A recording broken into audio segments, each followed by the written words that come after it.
नमस्कार। I hope you all will be very happy and fine. आज मैं आपके साथ डिस्कस करने जा रही हूँ how not to take things personally.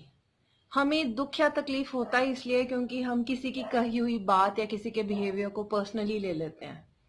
हमें ऐसा लगता है कि किसी ने मेरे साथ बुरा बिहेव किया है या किसी ने मेरे साथ कोई ऊंची आवाज में बात की है या बदतमीजी की है या कोई किसी भी तरह का अनकोथ बिहेवियर किया है तो वो मेरी कमी की वजह से किया है। तो आज मैं आपके साथ ये शेयर करना चाहती हूँ या डिस्कस करना चाहती हूँ जो मैंने खुद के एक्सपीरियंसेस से सीखा है कि जब हमारे साथ कोई गलत बिहेव करता है या बदतमीजी करता है, वो हमारी वजह से नहीं करता, वो उसकी अपनी प्रॉब्लम होती है, वो उसका अपना डिप्रेशन होता है जिसे वो ऊंची आवाज में कुछ भी बोल के निकाल रहा होता है। तो हमें चीजों को पर्सनली नहीं लेना चाहिए। और बहुत सारी चीजें तो ऐसी होती हैं जो बिल्कुल किसी ने बस ऐसे ही कह दी होती हैं सरसरी, मगर फिर भी हमारे दिलो दिमाग पे ऐसा असर करती हैं कि हम यही सोच के बैठ जाते हैं कि मेरे में कोई गलती थी इसलिए किसी इंसान ने मुझे कुछ कह दिया। तो सबसे पहले मुझे लगता है ये जो प्रैक्टिस हमें करनी है कि मैं चीजें पर्सनली ना लूं, उसके लिए सबसे पहली चीज जो हमें सीखनी पड़ेगी वो है सेल्फ वर्थ। सेल्फ वर्थ मतलब आपकी अपनी कीमत। आपको ये पता होना चाहिए कि आप इम्पोर्टेंट हैं। और ये आपको कैसे पता चलता है? बस ऐसे ही नहीं पता चल जाता कि मेरा मन कर रहा है आज मैं इंपॉर्टेंट हूं, नहीं। सेल्फ वर्थ जानने के लिए, समझने के लिए और एक्चुअली सेल्फ वर्थ की प्रेजेंस होने के लिए आपको सेल्फ वर्थ इनकलकेट करनी पड़ती है। वो आप कैसे करेंगे? सबसे पहले तो आप अपने आप को पसंद करें, लाइक योर सेल्फ। उसके बाद आप अपने आप को एक्सेप्ट करें द वे यू आर। कभी कभी ऐसा होता है, एक छोटा सा एग्जांपल है, मेरी एक फ्रेंड है, उसके बाल कर्ली हैं, मेरे बाल सिल्की हैं। तो मुझे बहुत टाइम तक ऐसा लगता था कि काश मेरे बाल कर्ली होते तो मैं देखने में ज्यादा अच्छी होती, और उसे बहुत टाइम तक लगता था कि काश उसके बाल स्ट्रेट होते तो वो बहुत अच्छी लगती। तो ये जो एक हमारे माइंड में हमेशा चीज होती है ना कि जो दूसरे के पास है वो हमें चाहिए, वो हमें मिल जाए तो शायद हमें अच्छा लगेगा। तो मैंने एक बार अपने बाल कर्ली करवा लिए थे और मेरी उस फ्रेंड ने अपने बाल स्ट्रेट करवा लिए थे, लेकिन हम दोनों पे ही वो चीज सूट नहीं करी क्योंकि शायद the way God has made us is the perfect. तो ये एक छोटा सा एग्जाम्पल आपको समझाने के लिए कि when you know yourself and you accept yourself the way you are, then you start doing things for inculcating self-worth। self-worth कोई घर पे बैठे बैठे सोचने से नहीं आ जाएगी। self-worth के लिए, अपनी कीमत जानने के लिए अपनी कीमत बनानी पड़ेगी। उसके लिए आप सबसे पहले तो एक डिसिप्लिन क्रिएट करें अपनी लाइफ में।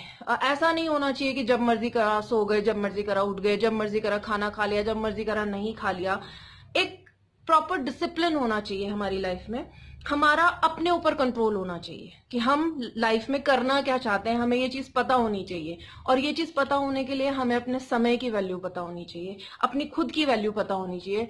तो सेल्फ वर्थ इनकलकेट करने के लिए सबसे ज्यादा इंपॉर्टेंट चीज ये है कि अपना टाइम वेस्ट ना करें। अपने टाइम को किसी ना किसी पॉजिटिव चीज में लगाएं, काम करें, कोई हॉबीज इनकलकेट करें, उनमें अपने आप को बिजी रखें, या किसी भी तरह से कुछ भी पॉजिटिव करें जिससे आपको पूरे दिन के अंत में ये लगे कि आज मैंने कुछ अच्छा किया है। और वो जब आप खुद मेहनत करते हैं तो आपको पता चल जाता है। जैसे कई बार होता है, हम बोलते हैं नींद नहीं आ रही, नींद नहीं आ रही। आप पूरा दिन बस बैठे ही रहेंगे और खाते ही रहेंगे या टीवी ही देखते रहेंगे तो आपको नींद क्यों आएगी? आपकी बॉडी पूरा दिन तो रेस्ट पे थी। That is a very sluggish way of living. अगर बाय चांस किसी दिन आपको चलना पड़ जाए तो उस दिन आपको बड़ी सुहानी नींद आती है। क्यों? क्योंकि उस दिन आपकी बॉडी ने फिजिकल हार्डवर्क किया है। वैसे ही आप एक रूटीन बना लें कि सुबह उठ के थोड़ा सा योगा करना है या मेडिटेशन करनी है या कोई एक्सरसाइजेस करनी है या आपको थोड़ी गार्डनिंग करनी है। कुछ भी करें जिसमें कि आपको खुद को फील हो कि हाँ मैंने दिन में कुछ तो किया है अपने माइंड और बॉडी के लिए, जिससे धीरे धीरे धीरे धीरे आपकी सेल्फ वर्थ इनकलकेट हो जाएगी। वही कि स्टे बिजी। अपने आप को आप बिजी रखेंगे तो एक तो आपकी अपनी कीमत बढ़ेगी भी और बनेगी भी और आपको पता भी चलेगी, और दूसरा आपके पास टाइम ही नहीं होगा ये सोचने का कि कोई और मेरे बारे में क्या सोचता है। क्योंकि सबसे ज्यादा परेशान तो हम इस चीज से हो जाते हैं, what people will say, what people think about me. Let them think. उनका वो क्या सोच रहे हैं ये भी आप ही सोचेंगे तो वो क्या करेंगे? Let them do something, just feel that you are a hot topic, that is why they keep thinking about you. क्योंकि देखिए, हम किसी के बारे में कितना सोचते हैं, कोई भी बात हमारे सामने या कोई भी इंसान हमारे सामने आता है, हम ज्यादा से ज्यादा 10 मिनट उसके बारे में सोचते हैं, उसके बाद हम अपनी लाइफ में बिजी हो जाते हैं। ऐसे ही बाकी लोग भी हैं। आपको इतने इंपॉर्टेंट नहीं है दूसरों के लिए कि वो पूरा दिन बैठ के आप ही को सोचते रहते हैं और आप ही का एनालिसिस करते रहते हैं। यू लिव योर लाइफ, ये भूल जाइए कि कोई आपके बारे में क्या सोच रहा है। There are millions of people out there, they all have their own way of thinking. You cannot control that. The thing which you can control is how you respond to anybody's behavior. क्योंकि usually क्या होता है, जब हमारे साथ कोई गुस्से से बात करता है या बदतमीजी से बात करता है या कोई ऐसी सिचुएशन क्रिएट करता है जो अनप्लेजेंट है, तो हम यूजुअली रिएक्ट करते हैं। रिएक्शन जो होता है वो हम बिना सोचे समझे देते हैं। उस वक्त बस किसी ने जोर से बोल दिया, हमें गुस्सा आ गया, हमने भी उस वक्त कुछ बोल दिया या लड़ लिया या जो भी कर लिया, बाद में हम उस चीज के लिए पछताते हैं। अगर हम ठंडे दिमाग से सोचेंगे और वो किसी ने भी हमारे साथ कैसा भी बिहेवियर किया है या कुछ कह दिया है और उसे हम रिएक्शन की बजाय अपना सोचा समझा हुआ रिस्पॉन्स देंगे, तो एक तो ये चीज बहुत क्लियर हो गई कि आप एजिटेट नहीं हुए सामने वाले के आपके एजिटेट करने पे, जिससे ये क्लियर हो गया कि आपके माइंड पे आपका कंट्रोल है, किसी और का नहीं। और वैसे भी जब कोई आपको चिढ़ाना चाहता है, आप चिढ़ी जाएंगे तो वो जीत जाएगा। तो आपको कूल रहना है और आपको ये याद रखना है कि आपकी लाइफ का कंट्रोल आपके हाथ में, किसी और के हाथ में नहीं है। और दूसरा, अगर आपको किसी चीज को लेके कंफ्यूजन है तो उस कंफ्यूजन को मन में बार बार सोचते सोचते, किसी ने कुछ ऐसा कह दिया, शायद आपने ठीक से ना सुना हो, शायद उसने किसी और के लिए कहा हो, तो सबसे पहला तो बात यह है कि आप वहीं पे बात को क्लैरिफाई कर लें, क्लियर इट आउट। जो कंफ्यूजन आपको हो रही है, मुझे लगता है 99% चीजें तो वहीं सॉर्ट आउट हो जाएंगी अगर हम सीधी और साफ बात करने लग जाएं। दूसरा कि आप लेट गो करना सीखिए। You can't hold on to everything in your life ना। आपके दिमाग में एक पर्टिकुलर स्पेस है, जैसे हमारे पास हार्ड डिस्क होती है या पेन ड्राइव होता है या हमारे फोन की मेमोरी होती है कि ये 64 GB है या 100 GB है। अब 100 GB में आप अगर 90 GB उसमें नेगेटिव चीजें ही रखोगे तो आपकी लाइफ में पॉजिटिविटी कहाँ से आएगी? एक्चुअली क्या होता है कि जब हम बहुत ज्यादा इस चीज पे तवज्जो देते हैं और अपनी एनर्जी लगा देते हैं कि दूसरे हमारे बारे में क्या सोच रहे हैं, तो that is emotionally very draining.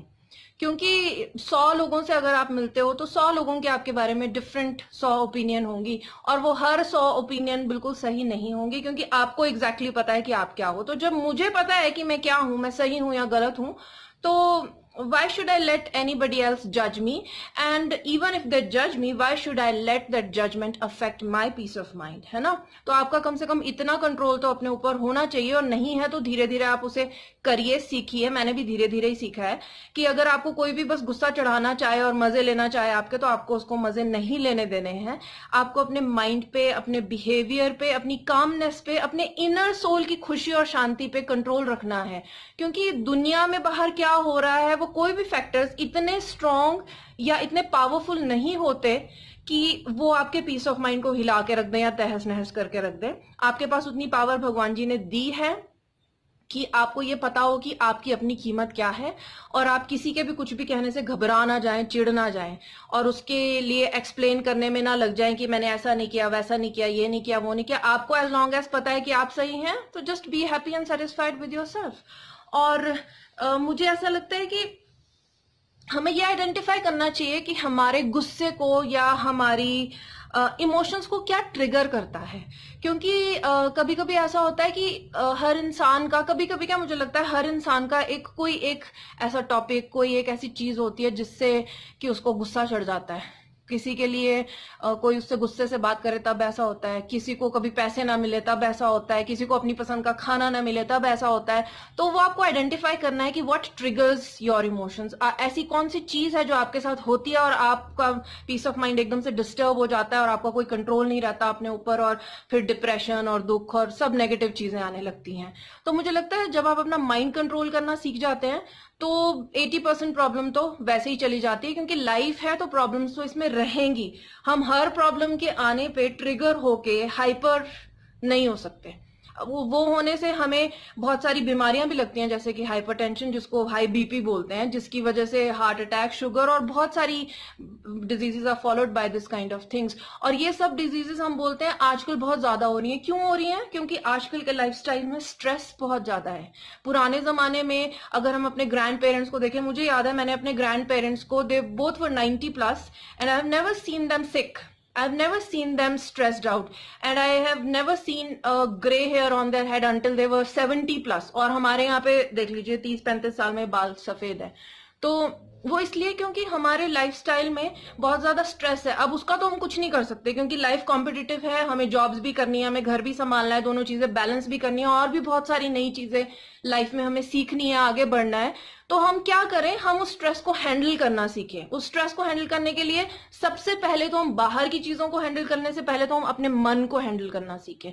और जब हम अपने मन को हैंडल करना सीख लेते हैं तो ऑलमोस्ट हर चीज falls into its place at the right time. और मुझे ऐसा लगता है कि आपको हमेशा हर पॉइंट पे अपने आप से भी और औरों से भी हर चीज के लिए, हर टॉपिक के लिए, हर नई चीज जो आपकी लाइफ में इंट्रोड्यूस हो रही है, क्लैरिफिकेशन मांगनी चाहिए अपने आप से भी। जैसे कि कोई नई चीज मेरी लाइफ में आती है तो मुझे ये क्लियर होना चाहिए मेरे माइंड में कि मुझे ये चीज चाहिए या नहीं चाहिए। चाहिए तो क्यों चाहिए, नहीं चाहिए तो क्यों नहीं चाहिए। हम इतने गलिबल नहीं होने चाहिए कि किसी ने मुझे कुछ कह दिया और मैंने वो मान लिया, मैं वो करने लग गई, फिर किसी और ने मुझे कुछ और कह दिया, फिर मैं वो मान लिया, वो करने लग गई। End of the day it's like कि मुझे एक बीमारी हुई, उसके लिए मैं एक डॉक्टर के पास गई, एक दिन में मुझे फर्क नहीं पड़ा तो मैं दूसरे डॉक्टर के पास गई, फिर मुझे फिर फर्क नहीं पड़ा तो मैं तीसरे डॉक्टर के पास गई। तो अगर आप आराम से पूरा एक कोर्स एक ही डॉक्टर का कर लेंगे तो शायद आप ठीक हो जाएंगे। अगर आप अपने माइंड को इस तरह से परेशान रखेंगे, भटकाते रखेंगे, तो आप हर रोज एक एक नया एंटीबायोटिक खाएंगे जिससे सिर्फ और बीमारियां लगेंगी, आप ठीक नहीं होंगे। तो आज की इस बातचीत या कॉन्वर्सेशन करने का मेरा मकसद ये है कि आप चीजों को पर्सनली लेना छोड़ दें।